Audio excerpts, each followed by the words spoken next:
Hello, welcome to Textbook Super Coaching UGC Net.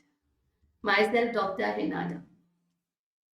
In this session, we are going to discuss about interaction analysis.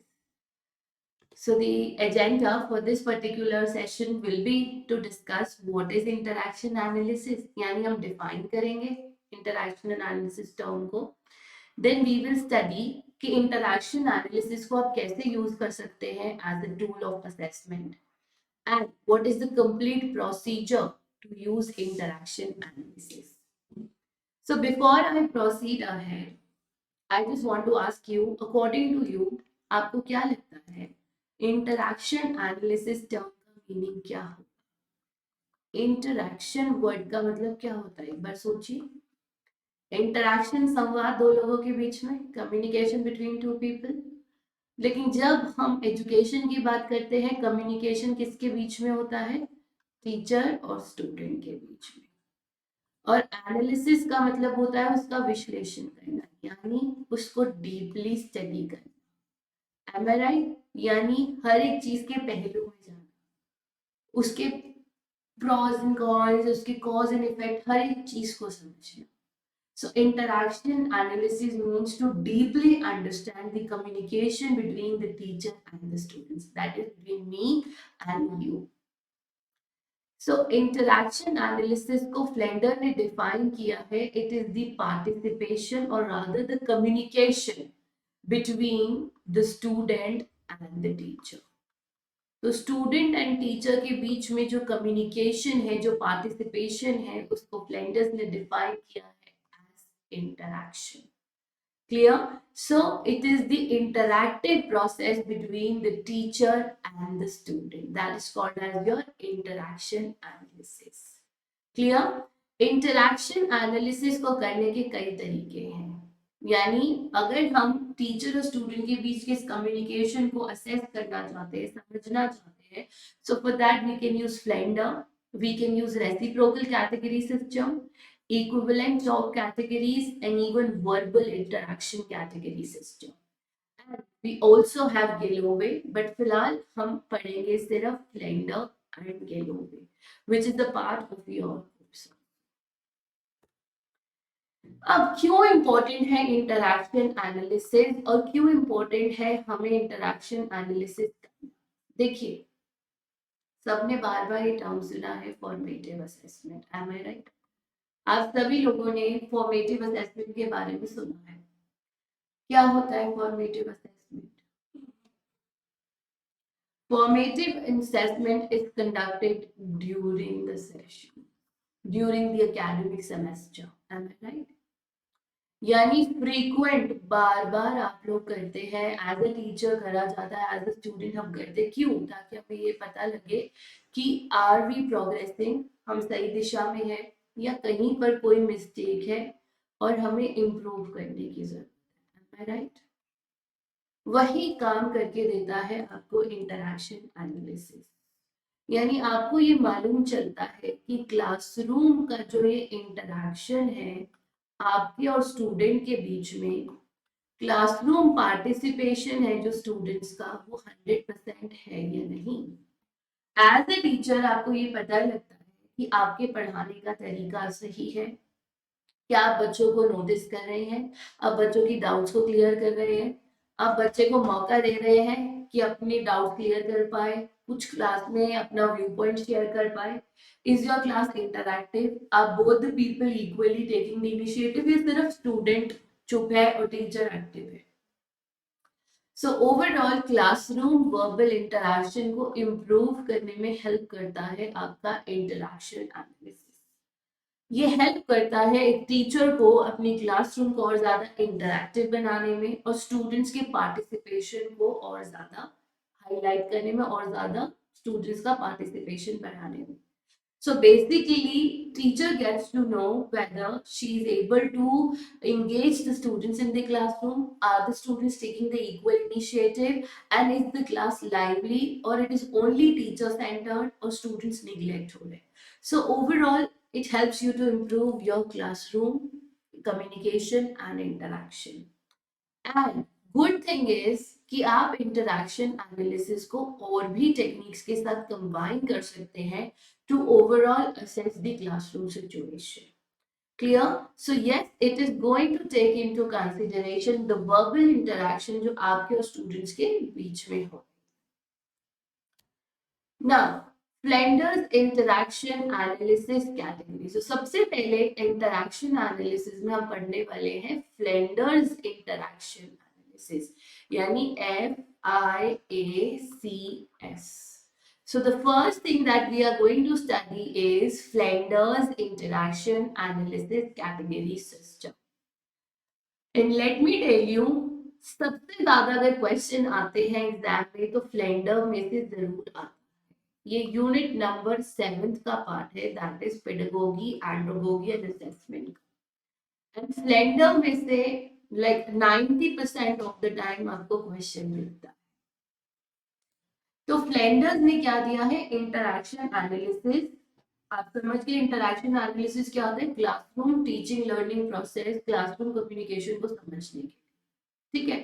Category system यानी Flanders ने दी है 10 categories जो आपको help करती हैं. ये 10 कैटेगरीज आपको हेल्प करेंगी क्लासरूम के टीचिंग लर्निंग प्रोसेस को समझने में, क्लासरूम के कम्युनिकेशन प्रोसेस को समझने में. So these 10 categories are going to help you. Clear? तो फ्लेंडर्स कौन है, doctor Ned A Flanders. He was a part of the university of Minnesota, जहां पे उन्होंने डिजाइन किया था Flanders interaction analysis. Clear to you? So basically उन्होंने ये 10 कैटेगरीज दी थी जो कि कोडिंग सिस्टम का. So these categories represent different codes, 1 to 10 codes है, and then we have 10 categories जो आपको क्लास के वर्बल कम्युनिकेशन को समझने में हेल्प करता है. I'm again repeating, it is saying, ध्यान से इस पॉइंट को नोट कर लीजिएगा जो मैं अब आपको बताने वाली हूँ. फ्लेंडर्स ने जो इंटरैक्शन एनालिसिस दिया था उसमें उन्होंने यूज करी थी कैटेगरी,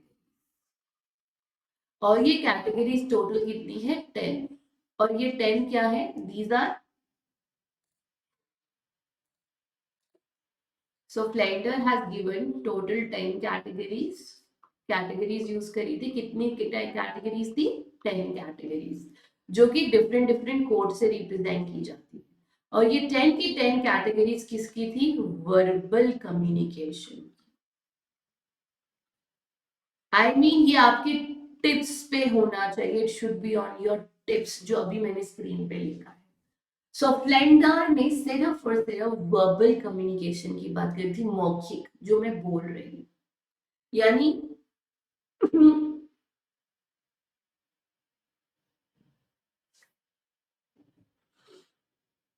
ये जो मैंने नॉन वर्बल जेस्चर्स अभी शो किए हैं ना, ये फ्लेंडर में नहीं आते हैं. It is only and only focusing on the verbal communication between the student and the teacher. ये आपके टिप्स पे होना चाहिए. टोटल कितनी कैटेगरीज हैं, 10 कैटेगरीज हैं. क्लियर? सो ये जो 10 कैटेगरीज है इसको डिवाइड किया गया था 3 पार्ट्स में. These 10 categories were divided into 3 parts. How many parts? 3 parts. So I hope by now you have noted down the important things which I was telling you. Flinders who has given interaction analysis. Interaction analysis क्या होता है, classroom communication process को समझना between the teacher and the students, and for that he has given category system. Category system यानी कि total 10 categories है जो सिर्फ और सिर्फ वर्बल कम्युनिकेशन पर फोकस करती है. क्लियर? चलिए. सो ये 10 कैटेगरीज कितने में डिवाइडेड है, 3 पार्ट्स में, 7, 2 and 1. क्लियर? अब मैं आपको फिर से एक डायग्राम बना के दिखाती हूँ. सी, तो Flander decided to study interaction analysis, and that interaction analysis was verbal communication. यानी वर्बल कम्युनिकेशन को स्टडी करने का उन्होंने सोचा, और उन्होंने टोटल कितनी कैटेगरीज दी, 10 कैटेगरीज. ठीक है. 7 दी टीचर के लिए, टीचर टॉक. कैटेगरीज थी for the student talk and one category was for the silence, या फिर जब बच्चों को कंफ्यूजन होता है। एक्सप्लेन यू, ठीक है। अब जो ये 7 कैटेगरीज थी, ये 7 कैटेगरीज डिवाइडेड है आगे 4 एंड 3। क्लियर? सो ये जो 7 कैटेगरीज है ये डिवाइडेड है आगे 4 एंड 3 में। Let me tell you like this.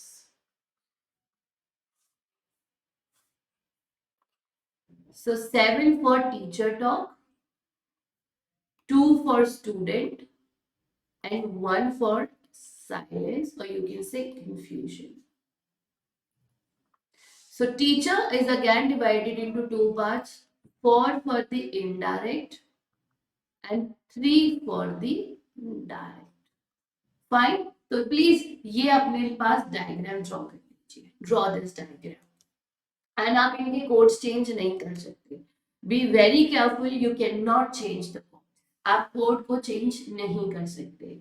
सो जो 7 कैटेगरीज है वो 4 एंड 3 में डिवाइडेड है, indirect talk and direct talk. Indirect talk के अंदर आपके पास आती है टोटल 4 और डायरेक्ट कैटेगरी में आती है आपके पास 3। अब इनडायरेक्ट से हम क्या समझे, यानी टीचर का जो रोल रहेगा वो सामने नहीं रहेगा, it will be slightly indirect. और डायरेक्ट मतलब स्पष्ट सा, टीचर लेक्चर दे रहा है, टीचर आपको बता रहा है आपने क्या करना है, कैसे करना है, टीचर आपको गुस्सा कर रहा है या धमका रहा है, सामने कर रहे हैं। लेकिन मान लीजिए आपने कोई आंसर दिया और टीचर ने या तो क्लैपिंग करी या आपको समझाया, ऐसे में टीचर का रोल इनडायरेक्ट हो गया, बिकॉज पहले आप आंसर करेंगे then teacher is going to either accept it और रिजेक्ट।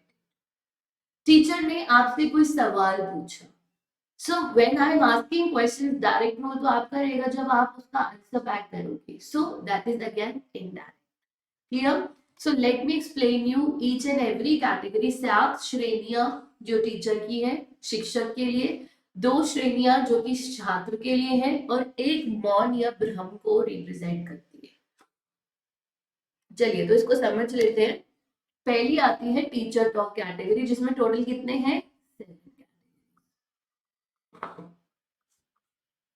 7 में सबसे पहले आता है एक्सेप्ट फीलिंग, जो कि एक इनडायरेक्ट कैटेगरी है। फर्स्ट 4 इनडायरेक्ट है, ठीक है, उसके बाद जो 3 है वो डायरेक्ट है। तो अभी हम इनडायरेक्ट पढ़ रहे हैं। एक्सेप्ट फीलिंग यानी बच्चे की बात को या तो आप एक्सेप्ट करोगे या रिजेक्ट करोगे, उसकी भावनाओं को समझना या फिर उनको रिजेक्ट कर देना।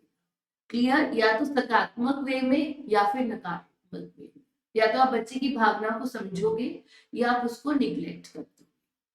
दूसरा आता है प्रेज एंड इनकरेजमेंट, बच्चे की तारीफ करना, उसके लिए तालियां बजाना, उसके लिए क्लैपिंग करना, उसको प्रेज करना, उसको ऐसे पैटिंग करना, ठीक है, उसे कहते हैं, उसको इनकरेज करा या प्रेज करा। थर्ड होता है एक्सेप्ट और यूज द प्यूपिल आइडिया। मान लीजिए आप आए और आपने कहा है ना मैम मेरे पास एक आइडिया है, क्यों ना हम इस यूनिट को ऐसे। अब क्या होगा, या तो मैं आपके आइडिया को एक्सेप्ट करूंगी या रिजेक्ट करूंगी। सो बेसिकली बच्चे के आइडियाज का use. Fourth is asking question, जब मैंने आपसे कोई क्वेश्चन पूछा किसी टॉपिक से रिलेटेड। क्लियर? तो ये तो हो गई चारों कैटेगरीज इनडायरेक्ट की।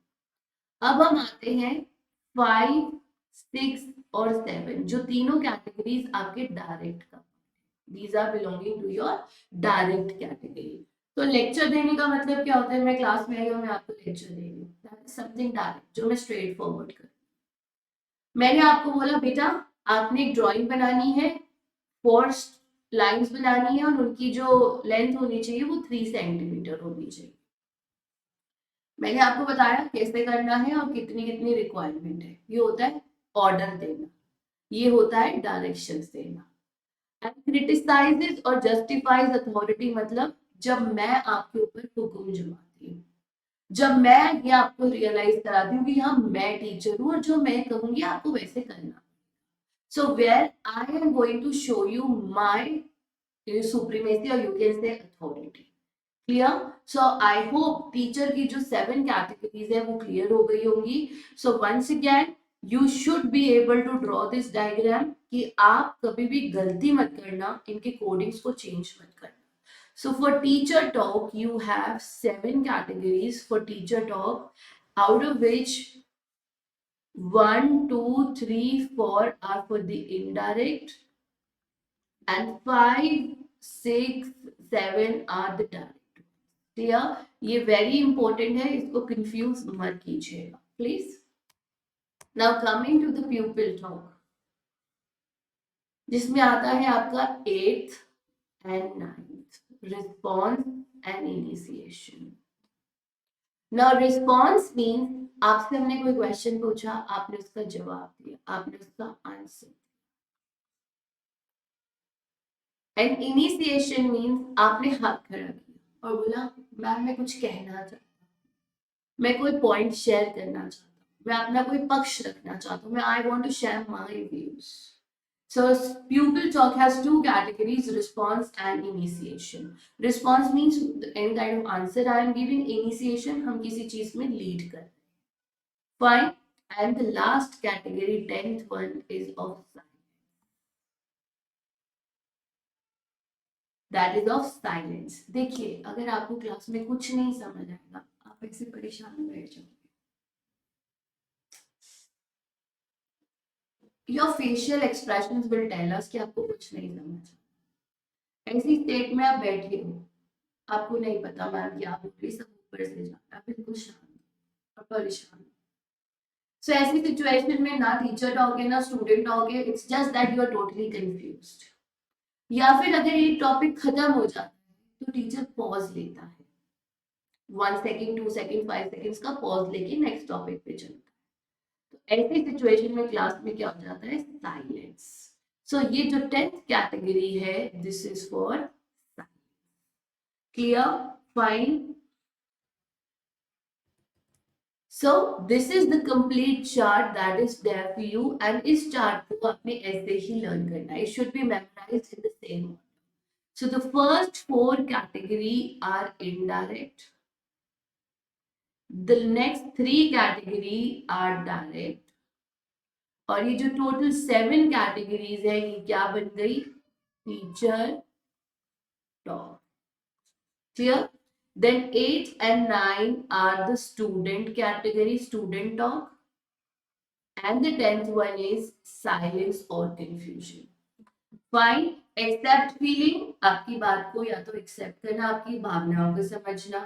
Praise और encouragement means तारीफ करना, reward देना, clapping करना. आप third is आपकी भावना, आपके ideas को सुनना, आपके ideas को accept करना. For this, where I will ask questions from you, प्रश्न पूछना. Fifth is direct, I am coming to the class, I am delivering a lecture. Sixth is giving you direction, what has to be done, how has to be done, what are the steps to be followed. Seventh क्या होता है, justifying authority, मतलब I am the teacher, it is your duty to listen to me, so whatever I will say you have to listen to that. Eighth होता है pupil talk, यानी बच्चे की बात का जवाब सुनना, बच्चे का रिस्पॉन्स. इनिशिएशन, जहां बच्चा लीड करता है कुछ कहने के लिए, so he is taking the lead, child is taking the lead.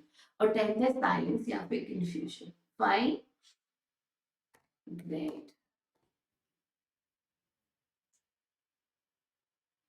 Now moving towards the procedure of Flanders interaction analysis. अब मैंने आपको ये तो बता दिया कि फ्लेंडर्स होता क्या है ना, और कैटेगरीज क्या है. अब आप मार्क कैसे करें.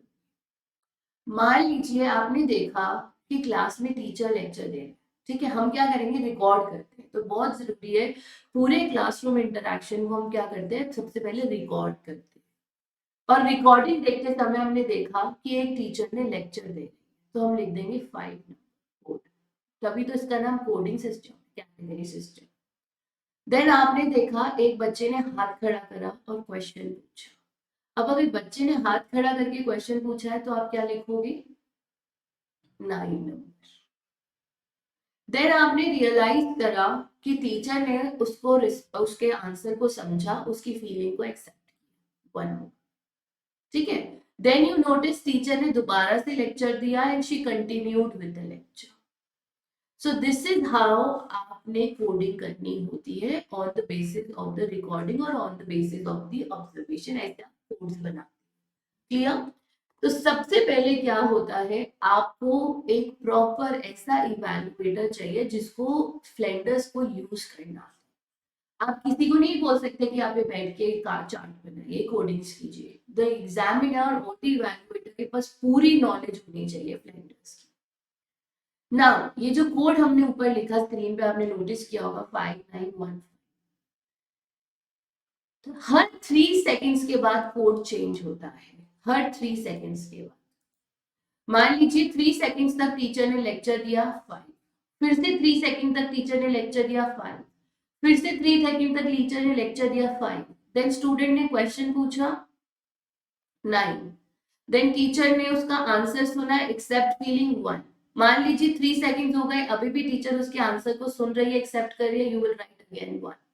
देन टीचर ने फिर से लेक्चर दिया 5, then she continued and continued, यानी हर 3 सेकेंड के बाद आपको फिर से कोड चेक करना।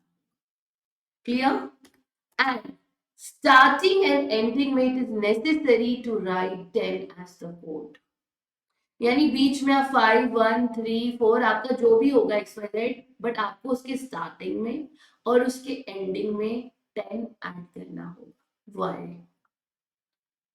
बिकॉज आप क्लास में एकदम जाते ही पढ़ाने तो नहीं लग जाते ना, साइलेंस क्लास में एंटर करते ही थोड़ी हम भूलने लग जाते, so there is silence.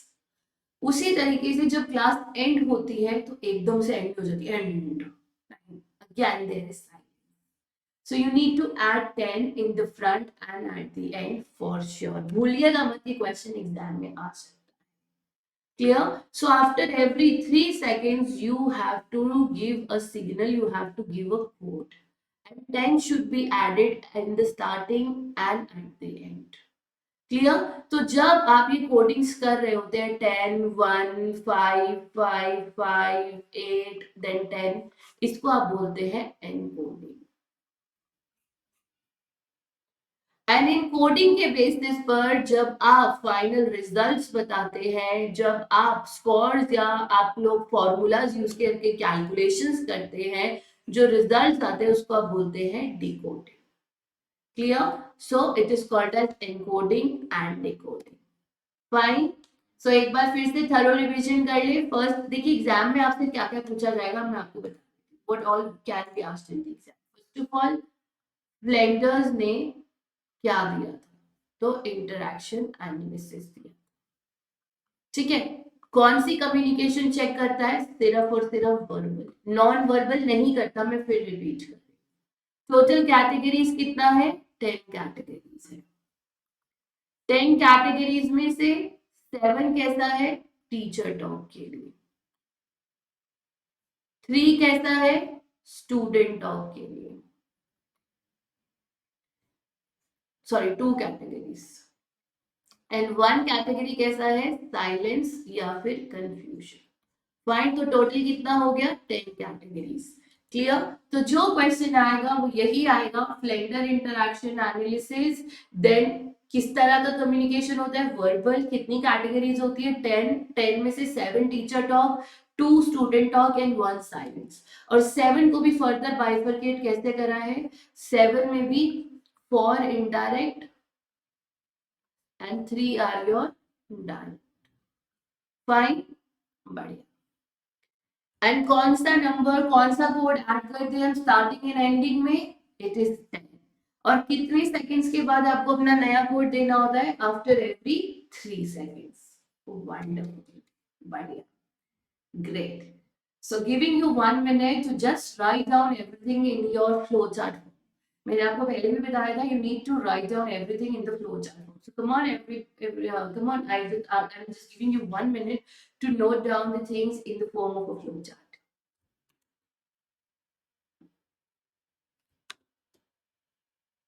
Wonderful. Now moving towards this interpreting the matrix. See, let me be very honest, ये एग्जाम में रेयरली आता है, but you should know how to plot the matrix. कि एग्जाम में रेयरली आता है क्योंकि exam में सब्जेक्टिव तो है नहीं, ऑब्जेक्टिव है, तो आपको मैट्रिक्स तो फॉर्म करने के लिए नहीं आएगा, because your exam is objective in nature. जो इंपॉर्टेंट पॉइंट्स है वो मैं आपको बता चुकी। आपको क्या करना होता है, आपको पहले टेबल बनाना होता है जिसमें आप हॉरिजॉन्टली भी 1 to 10 लिखते हैं और वर्टिकली भी 1 to 10 लिखते हैं, जैसे ये लिखा हुआ। फाइन, आपने हॉरिजॉन्टली भी 1 to 10 लिखना होता है एंड वर्टिकली भी 1 to 10 लिखना होता है। फाइन, एंड देन इस पूरे मैट्रिक्स के अंदर हम जो सीरीज आती है उसको प्लॉट करते हैं। We will be plotting each and every digit in this table starting from 1 to 10 and horizontally and vertically by making different pairs. जैसे कि देखिए, मान लीजिए आपके पास सीरीज आई 5 3 2 2 2 5 5 10। अब हम ये बनाएंगे इसके पेयर्स। ये हो गया एक पेयर, ये हो गया दो पेयर, ये हो गया तीन पेयर और ये हो गया fourth. And this is how we are going to plot the graph using the different pairs. Clear?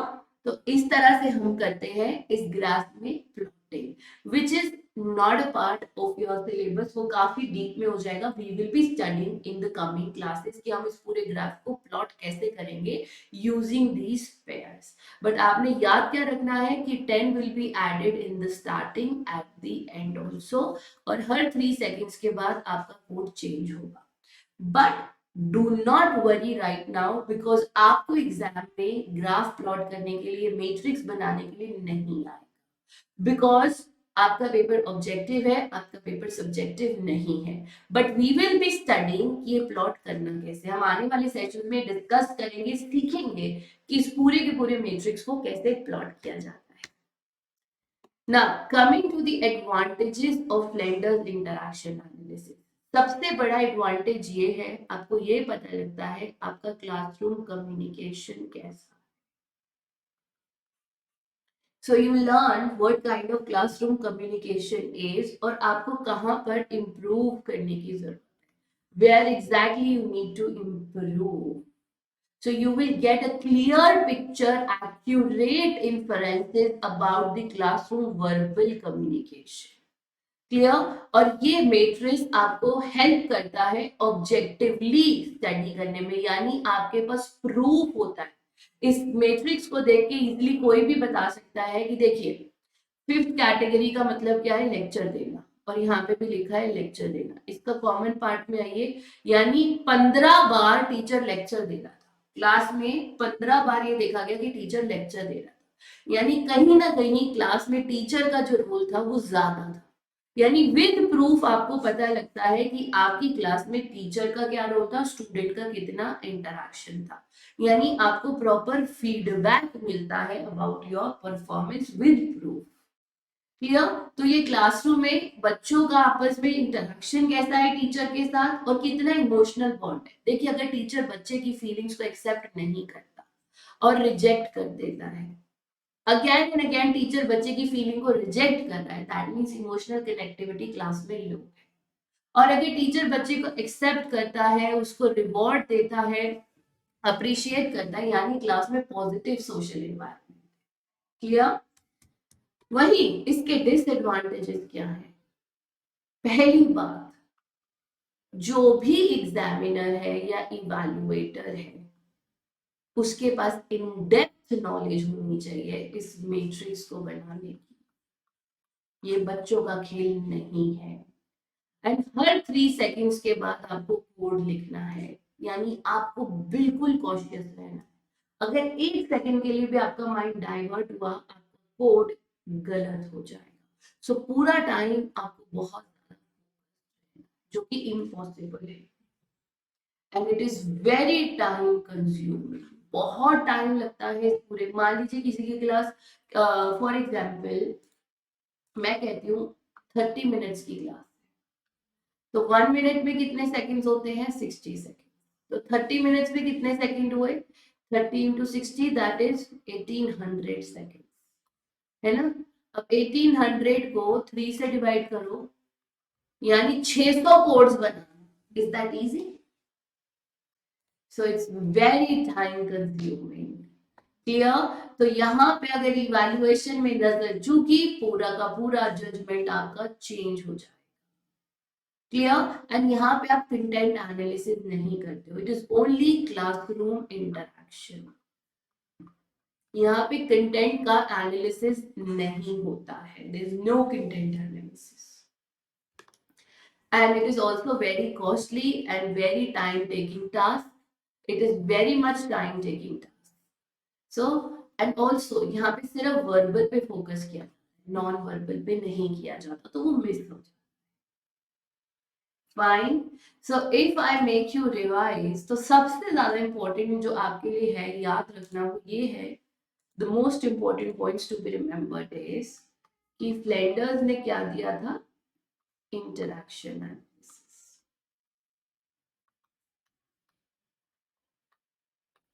किसके लिए दिया था, वर्बल कम्युनिकेशन के लिए। कितनी कैटेगरीज थी, 10। 10 कैटेगरीज में थी 7 टीचर, 2 स्टूडेंट टॉक, 1 साइलेंस या फिर कंफ्यूजन, और ये 7 में भी 4 थी इनडायरेक्ट और 3 थी डायरेक्ट। ये आपके लिए मोस्ट इंपॉर्टेंट है यार, इसमें से एक भी चीज मत बोलना बिकॉज क्वेश्चन यहीं से आने, that is the surety to you. So thank you, all the best, keep learning, see you soon in the coming session. Take care, good luck.